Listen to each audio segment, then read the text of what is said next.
সশস্ত্র বাহিনীতে অফিসার পদে যোগদানের উদ্দেশ্যে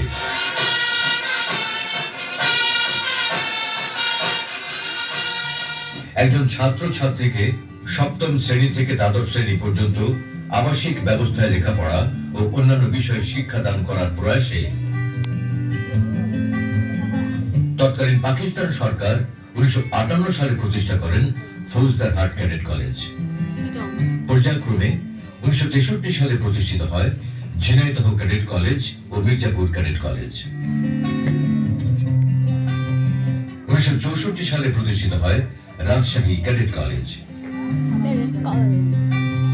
স্বাধীনতা উত্তর 1979 সালে প্রতিষ্ঠিত সিলেট ও রংপুর ক্যাডেট কলেজ। 1983 সালে প্রতিষ্ঠিত হয় কুমিল্লা ক্যাডেট কলেজ। বালিকাদের জন্য প্রথম college Mymensingh girls cadet college প্রতিষ্ঠিত হয় 1982 সালে। পরবর্তীতে 2006 সালে প্রতিষ্ঠিত হয় ফেনী গার্লস ক্যাডেট কলেজ ও Joypurhat girls cadet college.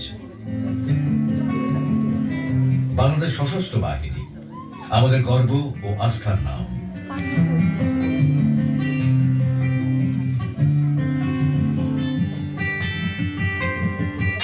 Bangladesh সশস্ত্র বাহিনীতে যোগদানের জন্য একজন শিক্ষার্থীকে হতে হয় সুস্থ, সবল, বুদ্ধিমত্তায় পরিপক্ক, সাহসী ও শিক্ষাগত যোগ্যতায় সেরা।